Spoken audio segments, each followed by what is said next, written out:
Maybe if you spent less time worrying about your little flower arrangements and more time being a real wife, I wouldn't have to explain everything twice. Brandon's voice cut through the warm afternoon air, sharp enough to silence the entire backyard. I stood there holding a platter of grilled vegetables, feeling the eyes of his entire family land on me like spotlights. The smell of charcoal and barbecue sauce suddenly made my stomach turn. My name is Brianna, and I am 28 years old. Until that moment at my in-laws' annual summer barbecue in Nashville, I had spent 3 years of marriage convincing myself that the man I married was still somewhere inside the person standing in front of me. But watching him smirk while his relatives shifted uncomfortably in their lawn chairs, something inside me finally cracked. "I was just asking if you wanted me to grab you another drink," I said quietly, trying to keep my voice steady. The platter trembled slightly in my hands. Brandon laughed, but it was the kind of laugh that invited others to join in at my expense. "See what I mean? She doesn't even listen. I said I wanted a beer 10 minutes ago. A beer, Brianna. Not whatever diet thing you keep pushing on everyone." His mother, Constance, let out a small chuckle from her spot under the patio umbrella. His father, Gregory, just shook his head like he was embarrassed for me. The cousins, aunts, and uncles scattered around the backyard either looked away or whispered to each other. I had become the entertainment, and not one of them was going to say a word. That was when I noticed him. Ethan. Brandon's cousin from Atlanta, who I had only met twice before at family functions. He was standing near the fence, arms crossed, watching the scene unfold with an expression I could not quite read. He was not laughing. He was not looking away. "Brandon, that's enough." Ethan's voice was calm but firm, cutting through the awkward silence like a blade. He pushed off from the fence and walked toward us. "She asked you a simple question. There's no reason to talk to her like that." Brandon's expression shifted from smug to annoyed. "Stay out of it, Ethan. This is between me and my wife." "Then maybe treat her like she's your wife and not someone you hired to fetch things." Ethan stopped a few feet away, his jaw tight. "If you don't appreciate her, let her go. I'd die for a woman like her." The backyard went completely still. Even the cicadas seemed to pause their endless humming. I felt my face flush, but not from embarrassment this time. Something else was spreading through my chest, warm and unfamiliar. Recognition. Someone had finally seen what I had been hiding from myself for years. Brandon sputtered, clearly not expecting anyone to challenge him in front of his family. "What did you just say to me?" "You heard me." Ethan did not back down. His dark eyes moved from Brandon to me, and in that brief glance, I saw something that made my heart stutter. Concern. Genuine, undiluted concern. I set the platter down on the nearest table, my hands still shaking but for a different reason now. The weight of what I knew pressed against my ribs. Brandon's affair. The text messages I had discovered 3 months ago on his phone while he was in the shower. The late nights he claimed were work emergencies. The perfume on his collar that was not mine. I had been carrying this secret, hoping it would disappear, hoping he would come back to me, hoping for something that was never going to happen. But standing there in that backyard, watching my husband's face twist with indignation while his cousin defended my honor, I realized something fundamental had shifted. I was done hoping. "Brianna." Brandon's voice was sharp now, commanding. "Go inside and get me that beer. We'll talk about this later." Later. That was always his solution. Push the problem away, deal with it when no one was watching, make me feel like I was the unreasonable one for having feelings. I looked at Ethan, then back at Brandon, and finally at the faces of all these people who had watched my husband humiliate me without saying a single word in my defense. "No," I said softly. Brandon blinked. "Excuse me?" I said no. My voice grew stronger. "I'm not going inside, and we're not talking about this later. The silence that followed felt like the moment before a storm breaks. I did not know exactly what I was going to do next, but I knew with absolute certainty that everything was about to change. Looking back now, I can trace the unraveling of my marriage to a series of small moments I chose to ignore. The way Brandon stopped asking about my day, the distance that grew between us in bed, inch by inch, until we were sleeping like strangers sharing a mattress, the dismissive tone that crept into his voice whenever I talked about my work at Brightvale Landscape Design, the company where I had spent 5 years building a career I was genuinely proud of. I had met Brandon when I was 24, fresh out of a long-term relationship that ended badly and hungry for something stable. He was charming back then, attentive in ways that felt almost overwhelming. He brought me flowers without occasion, remembered the small things I mentioned in passing, and looked at me like I was the most fascinating person in any room. We married after 18 months of dating. My mother had cautioned me that it was too fast, that I barely knew him, but I was convinced I had found my person. Brandon made me feel chosen in a way I had never experienced before. What I did not realize at the time was that his intensity had an expiration date. The first year was good. We moved into a small house on the east side of Nashville, and I threw myself into making it a home.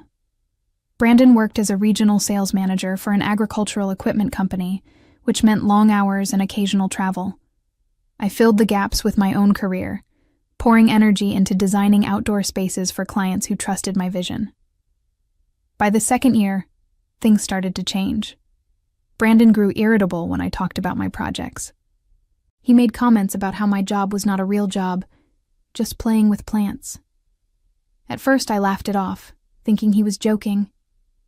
Then I started to notice that he never asked follow-up questions, never wanted to see photos of finished installations, never celebrated my wins. When I landed the Henderson account, a massive residential redesign that took me 6 months to complete and earned me a promotion, Brandon's response was to ask what was for dinner. I remember standing in our kitchen, still buzzing with excitement from the client's glowing feedback, and watching my husband scroll through his phone without looking up. "That's great, babe," he had said, his voice flat. "So, dinner?" I should have said something then. I should have told him that his indifference hurt, that I needed him to care about the things that mattered to me. Instead, I made pasta and told myself he was just tired from work. The affair started sometime in the second half of year 2. I did not have proof then, just a gnawing feeling in my gut that something was wrong. Brandon started working late more often. He became protective of his phone, angling it away from me whenever a notification popped up. He took calls in the garage and came back inside with excuses that never quite added up. I confronted him once, carefully, trying not to sound accusatory. "Is everything okay at work? You seem stressed?" "Everything's fine," he had said, kissing my forehead like I was a child who needed reassurance. "Just a lot going on right now. Don't worry about it." So I did not worry about it. Or rather, I buried the worry deep enough that I could function, could smile at family dinners, could pretend that my marriage was not slowly dying in front of me. The messages I found 3 months ago changed everything. Brandon had left his phone on the bathroom counter while he showered, and it buzzed with a notification. I glanced at it instinctively, expecting something mundane. What I saw was a text from someone named Vanessa that said, "Last night was incredible. Can't wait to see you again." My hands went cold. I picked up the phone, heart pounding, and scrolled through the conversation. There were dozens of messages spanning weeks, explicit photos, plans to meet at hotels during his business trips, pet names and inside jokes that made my stomach heave. I put the phone back exactly where I found it and walked out of the bathroom on numb legs. When Brandon emerged from the shower, toweling off his hair with that same casual confidence he always had, I told him I was going to run some errands. I drove to a park 3 miles from our house, sat in my car, and cried until I could not breathe. Then I wiped my face, started the engine, and drove back home. I never said a word. For 3 months, I watched my husband lie to my face with practiced ease. I studied his patterns, noted the dates he claimed to be traveling, cross-referenced them with credit card statements he did not know I could access. I built a mental file of evidence while serving him breakfast and asking about his day like nothing had changed. People might wonder why I did not leave immediately. The truth is complicated. Part of me was in shock. Part of me was terrified of what my life would look like without him. And part of me, the part I am least proud of, kept hoping he would stop. That he would choose me. That the man I married would somehow come back. Standing in that backyard, watching Brandon sneer at me while his family averted their eyes, I finally understood that man was never coming back. Maybe he never existed at all. The cousin's eyes found mine again across the suddenly quiet backyard, and I felt the weight of a truth I had been avoiding for months settle into my bones. Ethan knew something. The way he had spoken up. The specific edge in his voice when he challenged Brandon. The almost protective stance he had taken near me since arriving at the barbecue. This was not just a cousin defending family honor. This was something else. Brandon was still sputtering, his face reddening with anger and embarrassment. "Who do you think you are, Ethan? Coming into my parents' house and disrespecting me like that?" "I think I'm someone who was raised to treat women with basic decency," Ethan replied evenly. "Something you seem to have forgotten." The other family members were starting to shift uncomfortably. Gregory had set down his beer and was watching his son with an expression I could not quite decipher. Constance kept looking between Brandon and Ethan like she was waiting for someone to tell her how to react. Brandon's sister, Mallory, had gathered her 2 young children and was herding them toward the house, clearly wanting to remove them from whatever was about to happen. "This is ridiculous." Brandon turned to me, his voice dropping to something that was probably meant to sound reasonable, but came out as a threat. "Brianna, let's go home. We're leaving." I did not move. "Brianna." His tone sharpened. "I said we're leaving. Now." "I heard you." My voice came out steadier than I expected. "I'm not ready to leave." Brandon's jaw tightened. This was new territory for us. In 3 years of marriage, I had never openly defied him in front of his family. I had always smoothed things over, made excuses, preserved his image even when he was tearing mine apart in private. "Fine," he said through gritted teeth. "Stay here and embarrass yourself. I'll be in the car." He stalked toward the side gate that led to the driveway, not bothering to say goodbye to anyone. The silence he left behind was suffocating. I could feel everyone waiting for me to follow him, to apologize for the scene, to restore the comfortable fiction that everything was normal. But I was so tired of carrying that weight. "I'm sorry," Constance finally said, her voice thin. "I don't know what's gotten into him today." I looked at my mother-in-law, this woman who had watched her son belittle me countless times without ever saying a word, and felt something close to pity. "Yes, you do," I said quietly. "You all do." No one responded. The accusation hung in the air, undeniable and uncomfortable. Ethan appeared at my side, his presence warm and solid. "Can I talk to you for a minute?" he asked, his voice low enough that only I could hear. "Privately?" I nodded, grateful for an excuse to step away from the scrutiny of Brandon's family. We walked together toward the far corner of the yard, past the elaborate flower beds that Constance hired professionals to maintain, until we were out of earshot. "I need to tell you something," Ethan said, his expression troubled. "And I'm not sure how to say it without making things worse." "I don't think things can get much worse right now," I replied with a bitter laugh. He ran a hand through his dark hair, clearly wrestling with his words. "Brandon and I aren't close. You probably noticed that. We grew up on opposite ends of the family, saw each other maybe once a year at most. But I still hear things. Family talks, you know?" I waited, my heart beginning to race. "A few months ago, I was at a work conference in Dallas. Brandon was there too, same hotel, different event. I ran into him in the lobby. Ethan paused, his jaw tightening. He was with a woman. Not you. And they weren't exactly being discreet about what they were doing there together. The confirmation hit me like a physical blow, even though I already knew. Hearing it from someone else, someone who had witnessed it firsthand, made it suddenly, terribly real. I'm sorry, Ethan continued, his voice rough with genuine regret. I should have said something sooner. I didn't know how to bring it up, or if it was even my place. But after what just happened, watching him talk to you like that in front of everyone. He shook his head. You deserve to know that you're not crazy. Whatever you've been feeling, whatever doubts you've had about him, they're justified. I felt tears prick at my eyes, but I refused to let them fall. Not here. Not yet. Her name is Vanessa, I said flatly. I found the messages 3 months ago. I know everything. Ethan's eyes widened slightly. You knew? And you stayed? I stayed because I was scared. The admission cost me something, but it also felt like releasing a breath I had been holding for too long.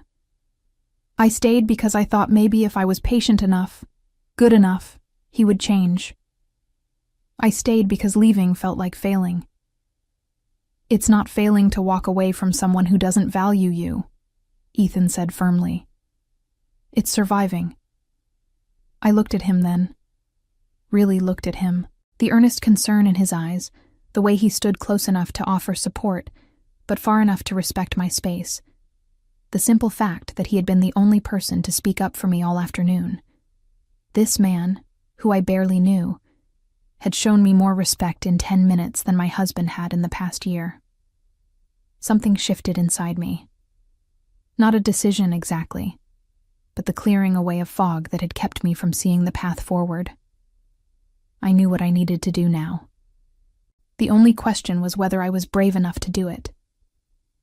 From the driveway, I heard Brandon's car horn honk impatiently. He's waiting, Ethan said, though his tone made it clear he was not suggesting I go. I straightened my shoulders and lifted my chin. Let him wait. The car horn honked again, longer this time, more insistent. I could picture Brandon sitting behind the wheel, his face flushed with anger, convinced that I would come running the moment he summoned me. That was how it had always worked before. He would make a demand, and I would comply. He would raise his voice, and I would lower mine. The dance was so familiar that I had stopped noticing we were even doing it. But something had fundamentally changed in the last hour. Maybe it was Ethan's defense of me, the first time anyone in Brandon's family had acknowledged that his behavior was wrong. Maybe it was finally hearing confirmation of the affair from someone who had witnessed it firsthand. Or maybe I had simply reached the end of a rope I did not even realize I had been clinging to. You should go back to the party, I told Ethan. I don't want to cause more drama for you with the family. He shook his head. I'm not worried about that. I'm worried about you. He paused, seeming to weigh his next words carefully. What are you going to do? It was a simple question, but it contained multitudes. What was I going to do about Brandon waiting in the car?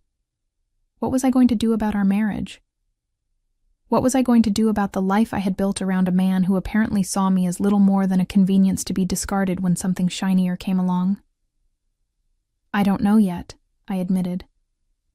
But I'm not going to that car. Not right now. The horn blared a third time, followed by the sound of a car door slamming. Footsteps on gravel. Brandon appeared around the corner of the house, his face a storm cloud of fury. What the hell, Brianna? I've been waiting for 15 minutes. We're leaving. Now. No. The word came out calm, almost detached. I was surprised by how steady my voice sounded. Brandon stopped short, clearly not expecting resistance. Excuse me? I said no. I'm not leaving with you right now.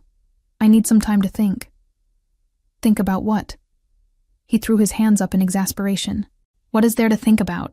You're my wife. We came together. We leave together. That's how this works. I felt Ethan shift beside me, a subtle movement that positioned him slightly between me and Brandon. The protective gesture did not go unnoticed by my husband.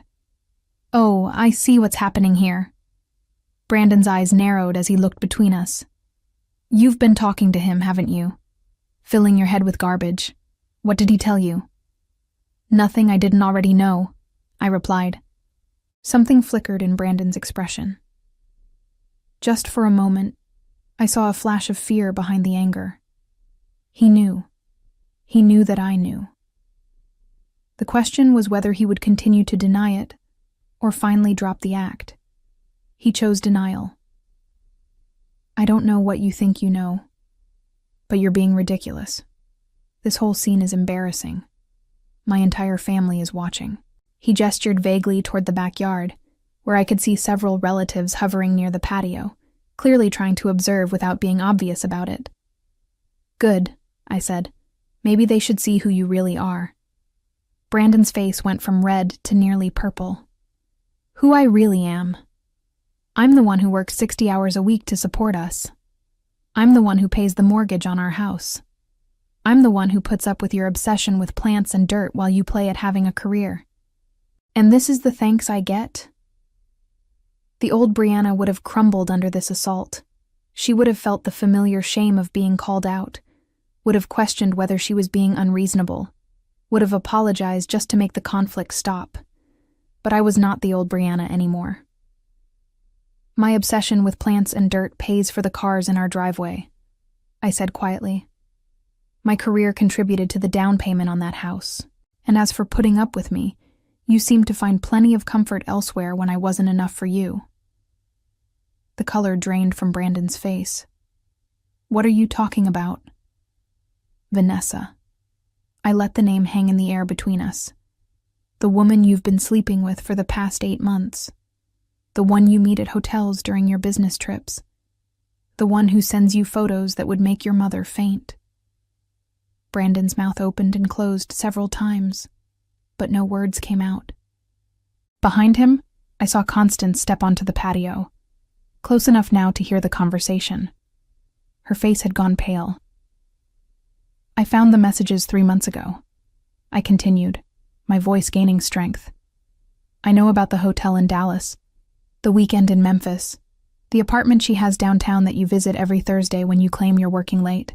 I was guessing about some of these details, extrapolating from the pattern of lies I had documented, but his expression told me I was hitting close to the truth. Brianna.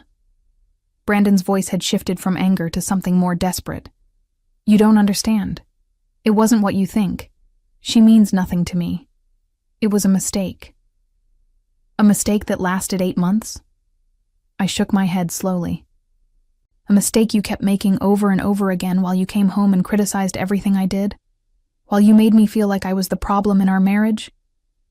I can explain. I don't want your explanations. I felt tears threatening again, but this time they were tears of release rather than pain. I want you to leave me alone. Right now, tonight. I need you to go away and let me think. Brandon looked like he wanted to argue, but something in my expression must have stopped him. Or maybe it was Ethan's presence, a silent witness to his unraveling. Or the awareness that his mother was now within earshot, about to hear things that would shatter whatever image he had carefully cultivated. Fine, he said finally, his voice brittle. Fine, take your time. Think about whatever you need to think about. But this isn't over, Brianna. We're going to talk about this. We will, I agreed. But not tonight. He stood there for another long moment, clearly struggling with the loss of control. Then he turned and walked back toward the driveway. A minute later, I heard his car engine start and the crunch of gravel as he drove away. I let out a breath I did not realize I had been holding. My legs felt suddenly weak, and I reached out to steady myself on the fence. Are you okay? Ethan asked, his voice gentle. No, I said honestly. But I think I'm going to be. The aftermath of Brandon's departure was surprisingly quiet. The family members who had been watching from the patio retreated back to their seats, their conversations resuming in hushed tones. Constance had disappeared into the house, and I could only imagine what she was thinking, what stories she was already constructing to protect her son's reputation. Ethan stayed with me by the fence, a solid presence that I was more grateful for than I could express. We did not talk for several minutes, just stood there in the fading afternoon light, letting the adrenaline drain from our systems. "Do you have somewhere to go tonight?" he finally asked. "I mean, if you don't want to go home." I had not thought that far ahead. The house I shared with Brandon suddenly felt like hostile territory, a place where I would have to face his belongings, his smell, the bed we had shared while he was betraying me with another woman. "My friend Jasmine lives about 20 minutes from here," I said slowly. "I could probably stay with her." "That's good. You shouldn't be alone right now." Ethan paused, then added, "And I don't mean that in a weird way. I just mean you've had a lot thrown at you today. Having someone to talk to might help." I turned to look at him, really studying his face for the first time. He had the same strong jaw as Brandon, the same dark hair, but everything else was different. Where Brandon's eyes were calculating, always assessing situations for his own advantage, Ethan's held a warmth that seemed genuine. Where Brandon's smile was often a weapon, a tool for manipulation, Ethan's expression was open, almost earnest. "Why did you speak up earlier?" I asked. "At the barbecue, when Brandon was humiliating me. No one else said anything. They never do." Ethan looked away, his jaw tightening. "Because I've been in that position before. Not exactly the same, but similar enough. I know what it feels like to be belittled by someone who's supposed to love you, and to have everyone around you pretend it's not happening." "You were married?" "Engaged. 3 years ago. She was—" He paused, searching for the right words. "She was very good at making me feel like I was never good enough. Nothing I did was right. The way I dressed, the way I talked, my job, my friends. Everything was wrong. And I kept trying to fix myself, to become whatever she wanted, until I realized that she didn't actually want me to succeed. She wanted me to fail so she could feel superior. What happened? I finally woke up and ended it. Cost me a lot, not just financially, but emotionally. My family didn't understand. They thought I was throwing away a good thing." He shrugged. "But I knew that if I stayed, I would lose myself completely. Some things aren't worth that price." His words resonated deep in my chest, echoing my own feelings about my marriage. I had been so busy trying to be the wife Brandon wanted that I had lost sight of who I was before him. The confident young woman who had graduated top of her class in landscape architecture. The creative spirit who found joy in transforming barren spaces into living works of art. The friend, the daughter, the person who had her own dreams and ambitions. "Can I tell you something else?" Ethan's voice dropped lower, more serious. "Something you might not want to hear?" I braced myself. "Go ahead." "When I saw Brandon at that hotel in Dallas, I didn't just see him with that woman. I overheard part of their conversation. They were talking about money. Your money, specifically." A chill ran down my spine. "What do you mean?" "The woman, Vanessa. She was asking him about your finances, how much you made at your job, what assets you had, whether there was a prenup. And Brandon was telling her everything. He even mentioned some investment account you had opened, said he was planning to transfer funds from it." My blood went cold. The investment account. I had opened it 2 years ago with an inheritance from my grandmother, keeping it separate from our joint finances specifically because my mother had warned me to always have my own money, just in case. Brandon knew about it, but I had never given him access. Or so I thought. "I checked our accounts obsessively after I found out about the affair," I said, my mind racing. "I didn't see any unusual withdrawals. Maybe he hasn't done it yet. Or maybe he found another way." Ethan's expression was grave. Look, I'm not trying to scare you, but based on what I heard, this isn't just an affair. He's planning something, and you need to protect yourself. The implications of his words crashed over me like a wave. All this time, I had been focused on the emotional betrayal, the lies about another woman. But what if Brandon's deception went deeper than that? What if the entire marriage had been a calculated move to access my finances, my career, my potential? I thought about how he had discouraged me from involving my family in our finances, how he had insisted on being the one to handle our taxes, how he had casually suggested, more than once, that I add his name to my grandmother's investment account for convenience. I need to talk to a lawyer, I said, the words feeling surreal even as I spoke them. Tomorrow. First thing. That's smart. Ethan nodded. Do you want me to come with you? For support? I hesitated. A few hours ago, I barely knew this man. Now he was offering to accompany me to meet with a divorce attorney. The speed of everything felt dizzying. Let me think about it, I said finally. But thank you. For everything today. You didn't have to get involved, and you did anyway.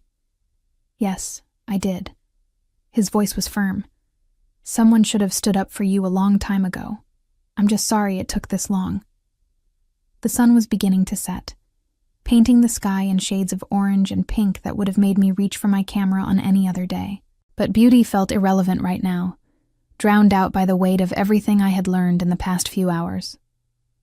Ethan had offered to drive me to Jasmine's house, and after a moment of internal debate, I accepted. My own car was parked at Brandon's parents' house, and the thought of going back inside to get my keys, of facing Constance and the rest of the family, felt unbearable. We walked to his rental car in silence, the gravel crunching beneath our feet. I could feel eyes on us from the house, probably relatives peering through curtains, desperate to piece together the drama they had witnessed. Let them look. Let them gossip. I was beyond caring about their opinions. In the car, with the air conditioning humming softly and the familiar streets of Nashville passing by outside the window, I felt something close to calm settle over me. Not peace, exactly. More like the stillness that comes after a storm, when the destruction is visible but the chaos has passed. Can I ask you something? I said, breaking the silence. Anything. When you said that thing earlier, about dying for a woman like me, did you mean it? Or were you just trying to provoke Brandon? Ethan was quiet for a moment, his eyes fixed on the road. I meant it, he said finally. Not in a romantic way, not like that. I barely know you, but I meant it in the sense that you deserve someone who sees your worth, who appreciates what you bring to a relationship, who would go to the ends of the earth to make you feel valued. He glanced at me briefly. You deserve that, Brianna. Everyone does. His words settled into me, filling spaces I had not realized were empty. For so long, I had accepted Brandon's version of reality, his constant implication that I was lucky to have him, that no one else would want me, that my contributions were inferior to his.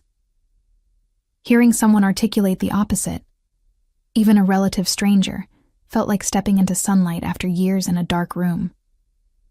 Thank you, I said softly, for saying that. It's just the truth. We drove the rest of the way in comfortable silence.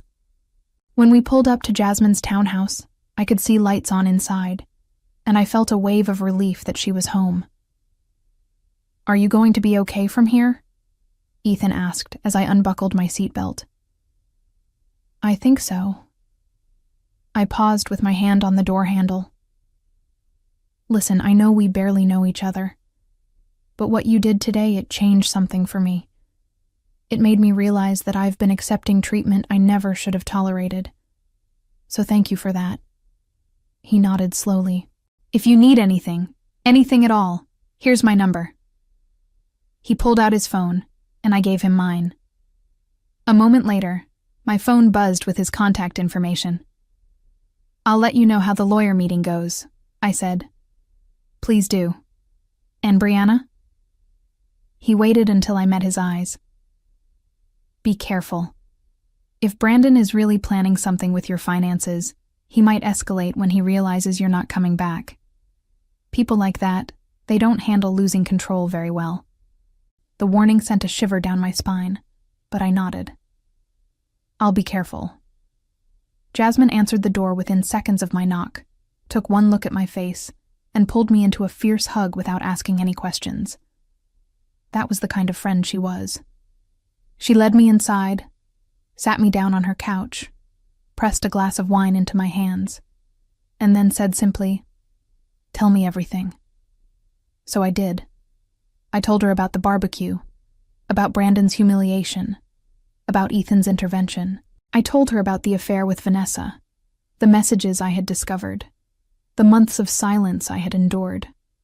And I told her about Ethan's revelation regarding the overheard conversation, the questions about my finances, the possible financial scheming that went beyond simple infidelity.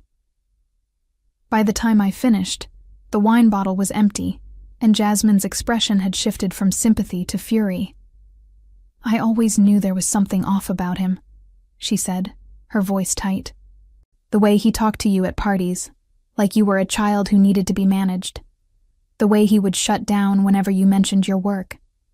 I wanted to say something so many times, but I didn't want to overstep. I wish you had, I admitted. Maybe I would have woken up sooner. Maybe, or maybe you needed to see it for yourself. She reached over and squeezed my hand. The important thing is, you see it now, and you're not going back. It was not a question, but I answered it anyway. No, I'm not going back.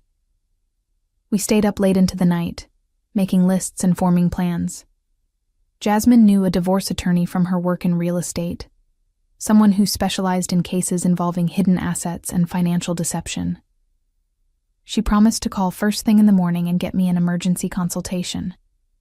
I texted Ethan before I fell asleep, just a simple message thanking him again and letting him know I was safe. He responded within minutes. Glad you're okay. Get some rest. Tomorrow is a big day. Lying on Jasmine's guest bed, staring at the unfamiliar ceiling, I felt something I had not experienced in years. Clarity. The fog of doubt and self-blame that had clouded my judgment for so long was finally lifting. I could see my marriage for what it really was now. Not a partnership, but a cage. Not love, but control. The road ahead would not be easy. I knew that. There would be lawyers and paperwork and probably ugly confrontations with Brandon as he realized I was serious about leaving. There might be financial losses if he had already started siphoning money. There would definitely be judgment from his family, who would find ways to blame me for the destruction of the marriage. But for the first time since my wedding day, I was not afraid. I was angry, yes. Hurt, absolutely. But beneath all of that, I felt something stronger. Something that had been dormant for too long. I felt free. The morning after the barbecue, I woke with a strange sense of purpose that had been absent from my life for longer than I cared to admit. Jasmine was already up, coffee brewing, her phone pressed to her ear as she spoke in the clipped professional tone she reserved for business matters. Yes, today if possible. It's urgent. She glanced at me and gave a thumbs up. 2:00 works perfectly. Thank you so much. She hung up and turned to me with a grim smile. You have an appointment with Diane at Hawthorne Legal Associates this afternoon. She's one of the best divorce attorneys in Nashville, and she doesn't mess around. Thank you, I said, meaning it with every fiber of my being. I don't know what I would do without you. You'd figure it out. You're stronger than you give yourself credit for. She poured me a cup of coffee and sat down across from me at her small kitchen table. But you don't have to figure it out alone. That's what friends are for. My phone buzzed with a text message. I expected it to be from Ethan, checking in as he had promised, but instead, it was from Brandon. We need to talk. Come home. Please. The please was new. In 3 years of marriage, I could count on one hand the number of times Brandon had used that word with me. The desperation behind it was almost satisfying, a small confirmation that my departure had rattled him in ways he had not anticipated. I did not respond. Another message came through seconds later. I know I messed up. I can explain everything. Just give me a chance. Then another. Brianna, answer me. This is ridiculous. You're my wife. And another. Fine. If you won't come home, I'm coming to find you. We're going to have this conversation whether you like it or not. A chill ran through me as I read the final message. The threatening undertone was unmistakable. This was not the pleading of a remorseful husband. This was the frustration of a man who was losing control of a situation he had expected to dominate. He's threatening to come find me, I told Jasmine, showing her the messages. Her expression hardened. He doesn't know you're here, does he? I don't think so. But he could probably figure it out. He knows you're my closest friend. Then we need to be smart about this. Jasmine was already moving, grabbing her keys from the counter. You're not staying here alone today. You're coming with me to my office, and then we're going straight to that lawyer appointment. If he shows up here, he'll find an empty house. I appreciated her protective instinct, but I also felt a rising anger at the situation. Why should I have to hide? Why should I have to arrange my movements around Brandon's unpredictable temper? I had done nothing wrong. He was the one who had betrayed our vows, who had lied and schemed and treated me like a possession rather than a partner. I'm not going to run from him forever, I said firmly. But you're right. Today, I need to focus on protecting myself legally. The confrontation can wait. We left Jasmine's townhouse through the back door, just in case Brandon was already watching the front. It felt paranoid, but Ethan's warning about escalation echoed in my mind. People who are losing control can become dangerous. I was not going to underestimate what Brandon might do when he realized his carefully constructed world was crumbling. The morning passed in a blur of coffee and distraction at Jasmine's real estate office. Her colleagues were kind enough not to ask questions, though I caught a few curious glances. I spent most of the time on my phone, researching divorce proceedings in Tennessee and making notes about the financial documents I would need to gather. At 1:30, Jasmine drove me to Hawthorne Legal Associates, a sleek office building in downtown Nashville. Diane turned out to be a woman in her 50s, with sharp eyes and a no-nonsense demeanor that immediately put me at ease. "Tell me everything," she said, after we had settled into her office. "Start from the beginning and don't leave anything out." So I told her. The affair, the financial concerns Ethan had overheard, the years of emotional manipulation, the public humiliation at the barbecue. Diane listened without interruption, occasionally making notes on a legal pad, her expression revealing nothing. When I finished, she leaned back in her chair and fixed me with a direct gaze. "First things first, do you have access to your financial records? Bank statements, investment accounts, tax returns?" "Some of them. Brandon handled most of our finances, but I have my own accounts that he doesn't control." "Good. That's smart." She made another note. "Here's what we need to do immediately. First, we freeze any joint accounts so he can't drain them before the divorce is finalized. Second, we get copies of every financial document you can access. Third, we document everything, every threatening text, every piece of evidence of the affair, every instance of his controlling behavior." "And if he's already moved money around?" Diane's smile was thin, but confident. "Then we find it. Forensic accountants are very good at their jobs. If your husband has been hiding assets or planning to defraud you, we will uncover it." The next 2 weeks were the most intense of my life. Diane moved with the precision of a general executing a battle plan, filing paperwork, issuing subpoenas, and coordinating with a forensic accountant who began combing through every financial record associated with my marriage. What we found was worse than I had imagined. Brandon had not just been planning to access my investment account, he had already done it. Using forged documents, he had added himself as a co-signer 6 months ago and had been slowly transferring funds to a separate account in his name alone. The total amount missing was nearly $40,000. Money my grandmother had left me specifically because she wanted me to have security and independence. But the forensic accountant discovered something else, something that transformed my anger into cold, calculated determination. The account Brandon had been funneling money into was not just in his name. It was jointly held with Vanessa. They were planning a future together, using my money. "This changes everything," Diane said when she delivered the news. "We're not just looking at divorce now. We're looking at fraud. Criminal fraud." I sat in her office, staring at the documents spread across her desk, feeling a strange numbness settle over me. Part of me wanted to cry. Part of me wanted to scream. But a larger part, a part that had been growing stronger every day since I left that barbecue, wanted justice. "What are my options?" I asked. "We can pursue this through civil court as part of the divorce proceedings, or we can involve law enforcement.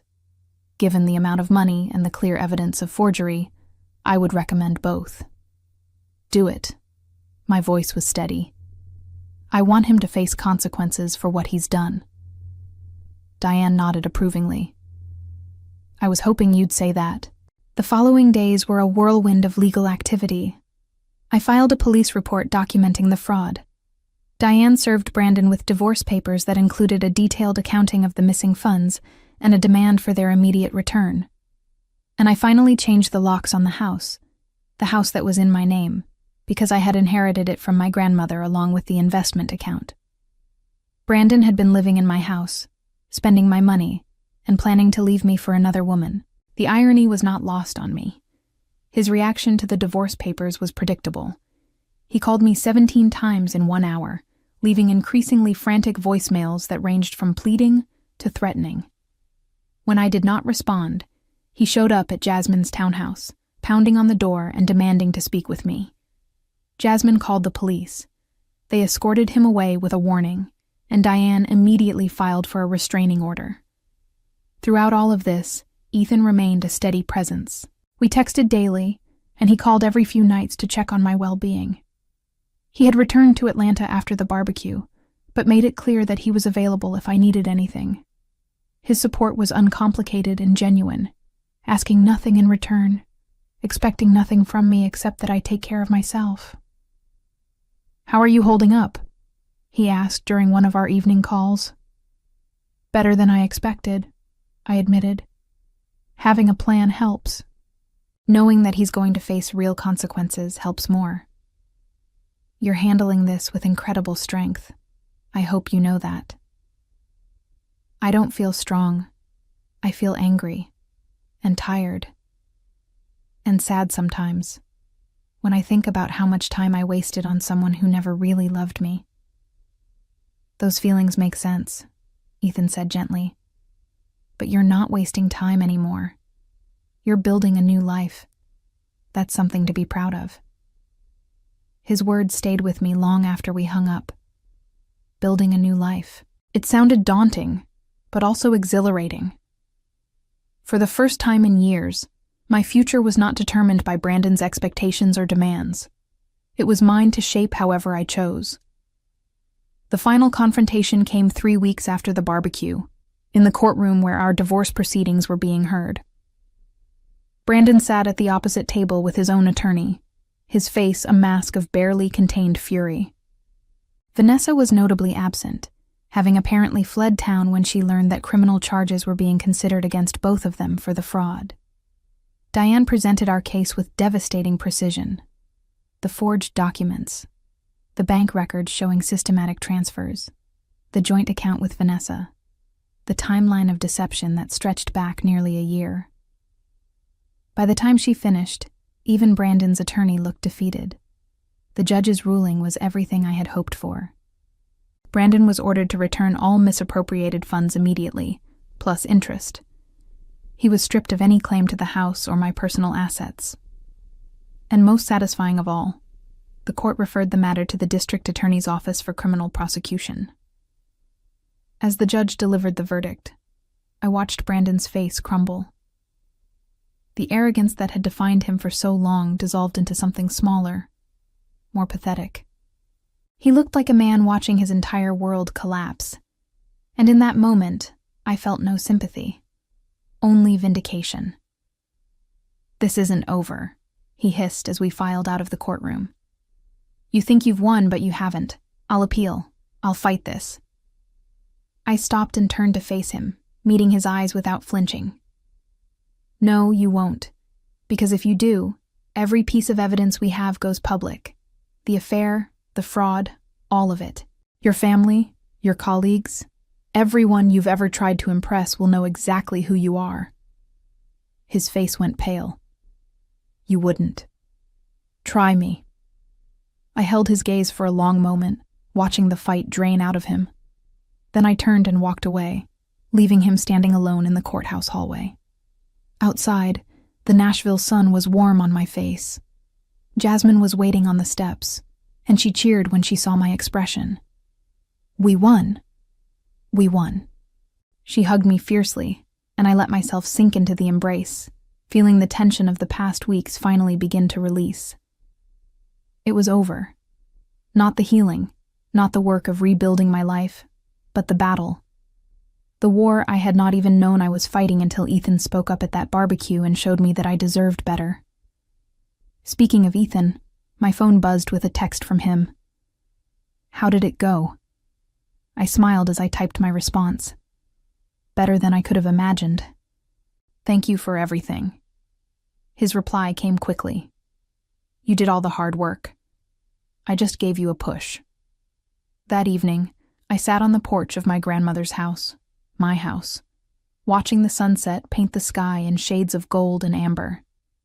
The air smelled like honeysuckle and fresh-cut grass, scents that reminded me of childhood summers spent in this very spot, dreaming about the life I would someday build, the life I was finally building now.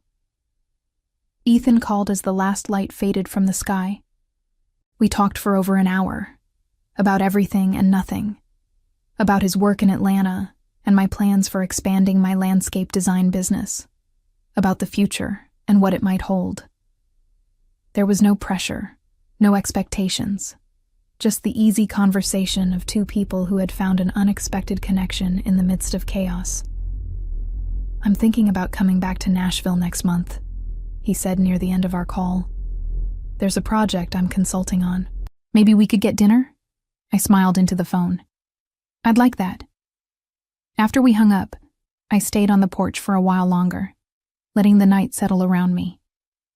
The crickets sang their endless song, and somewhere in the distance, a dog barked. Ordinary sounds of an ordinary evening, and yet nothing felt ordinary anymore. Everything felt possible. The months that followed brought the justice I had fought for. Brandon pleaded guilty to fraud charges rather than face a trial, receiving 2 years of probation, mandatory restitution, and a felony record that would follow him for the rest of his life. His career in sales collapsed when his employer learned of the conviction, and last I heard, he was working at a car dealership in a small town 2 hours outside Nashville, living in a cramped apartment and dodging calls from creditors. Vanessa had disappeared entirely, leaving him to face the consequences alone, proving that their grand plans for a future together had been as hollow as his vows to me.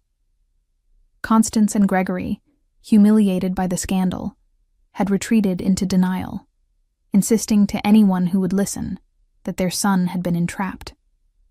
But fewer and fewer people believed them as the details became public. As for me, I sit here now, 6 months later, in a thriving business I built with my own hands, surrounded by friends who never doubted my worth, and exploring something new and hopeful with a man who saw my value when I had forgotten it myself.